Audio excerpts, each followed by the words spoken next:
تہذیب و ثقافت کی ایک کھلی کتاب. عہد با عہد گزری کہانیاں اور واقعات اس کتاب کے سینے میں محفوظ ہیں. لاہور میں جہاں تاریخ نے اپنے نشان ثبت کیے ہیں، وہیں اس زمین پر بادشاہوں، راجاؤں، مہاراجاؤں اور انگریز عہد کے حکمرانوں نے نہایت عالیشان عمارات بھی تعمیر کروائیں.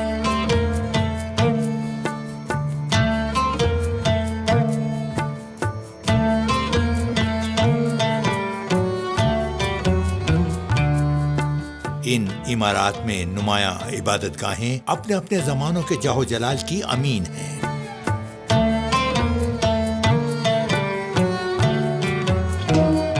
انہی شاندار تاریخی عمارتوں میں مسجد وزیر خان منفرد حیثیت رکھتی ہے.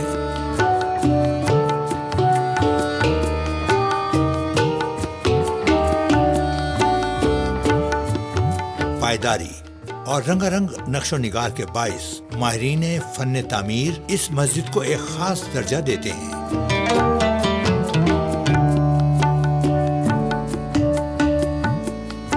جو وزیر خان مسجد ہے، یہ شاہ جہان کے زمانے اس وقت کی جامع مسجد ہے، اور یہ 1634 میں کہ حکیم علم الدین وزیر خان ان کے گورنر تھے پنجاب کے، لاہور صوبہ کے، تو انہوں نے یہ تعمیر کی.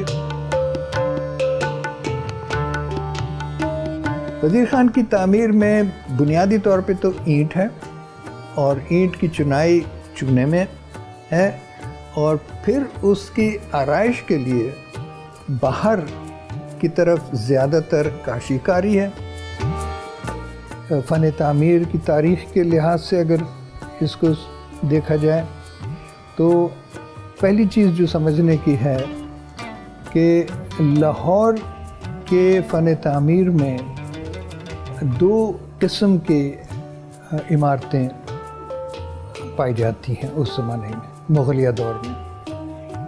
ایک طرف تو ہیں جو بادشاہی عمارتیں ہیں، مثلا قلعہ ہوا، بادشاہی مسجد ہوئی، جو مغلیہ بادشاہوں نے خود بنوائی عمارتیں، وہ ایک واضح اور طرز کی ہیں.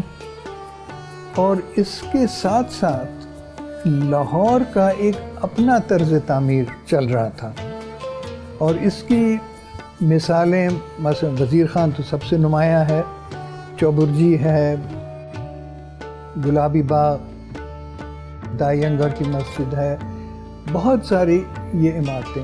وزیر خان مسجد صحیح معنوں میں مغلیہ بادشاہی طرز تعمیر میں شمار نہیں کرنا چاہیے، بلکہ لاہوری طرز تعمیر مغلیہ زمانے کا اس کا ایک بہت اعلیٰ نمونہ ہے.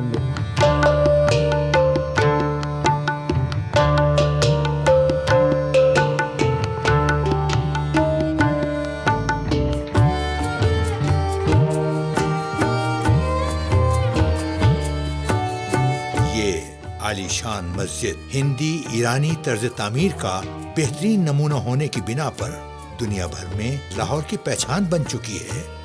مسجد وزیر خان کو لاہور کا فخر بھی کہا جاتا ہے. یہ مسجد یونیسکو عالمی ثقافتی ورثے کا حصہ بھی ہے. اس کی بنیاد 1634 میں سید محمد اسحاق بن شہریار عرف میرا بادشاہ کے مزار پر رکھی گئی.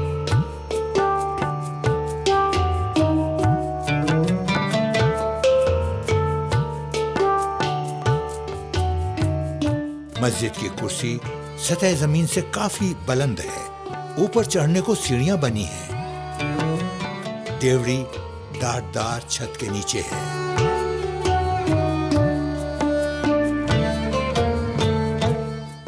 ایک دروازہ مسجد کے بلند چبوترے پر کھلتا ہے اور مسجد کی خوبصورت پیشانی اور وسیع صحن کی بہار دکھاتا ہے.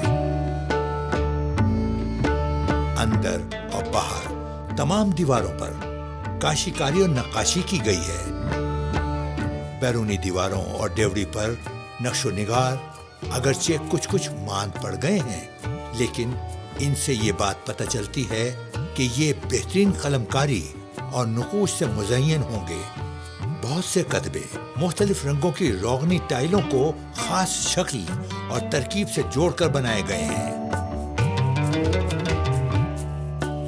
ممبر چوب کاری کا ایک اعلیٰ نمونہ ہے۔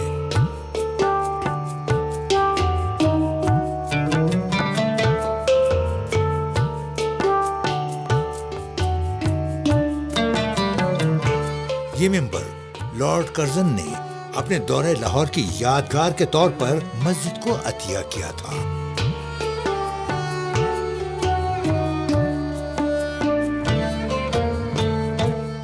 یہاں پر ہونے والی نقاشی اور کاشیکاری کے رنگوں میں حکمت اور روحانیت پوشیدہ ہے، جو صاحب بصیرت کے لیے علم و فن کے نئے دروازے کھولتی ہے۔ مسجد وزیر خان کے اندر جو جتنے کلر پیلٹ، جو اتنی ایکسٹینسو کلر پیلٹ یوز ہوئی ہے، جو کہ میں نے ایز این آرٹسٹ بہت عرصے سے اس کا مشاہدہ بار بار کیا ہے، اور اس میں سے مجھے this whole concept of beauty and this whole concept of جو اللہ تعالیٰ کا آرٹ کے ساتھ ایک ایز اے خالق اینڈ ایز اے مصور اور اللطیف جو کنیکشن ہے، الجمال، وہ میں اس میں مینشن کرنا چاہوں گی کہ جو اللہ تعالیٰ فرماتے ہیں کہ میرے رنگ سب سے بہتر ہیں، اور آپ میرے رنگ کو جو اپناتا ہے، میرا رنگ وہ پھر اس کے اندر بالکل ہی مرجن ہو جاتا ہے۔ اب اگر کوئی آرٹسٹ جو کہ رنگوں کی ڈیپتھ کو سمجھتا ہے تو اسے یہ پتہ ہے کہ اگر آپ کے پاس ایک رنگ ہے وچ از وائٹ لائٹ، تو آپ کے پاس سارے رنگ ہیں۔ آپ کے پاس 3 پرائمری کلرز ہیں تو آپ کے پاس ملینز آف کلرز ہیں۔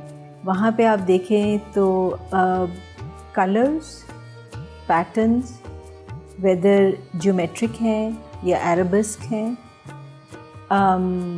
اسی طریقے سے خطاطی، یہ 3 میجر ایلیمنٹس وہاں پہ پائے جاتے ہیں۔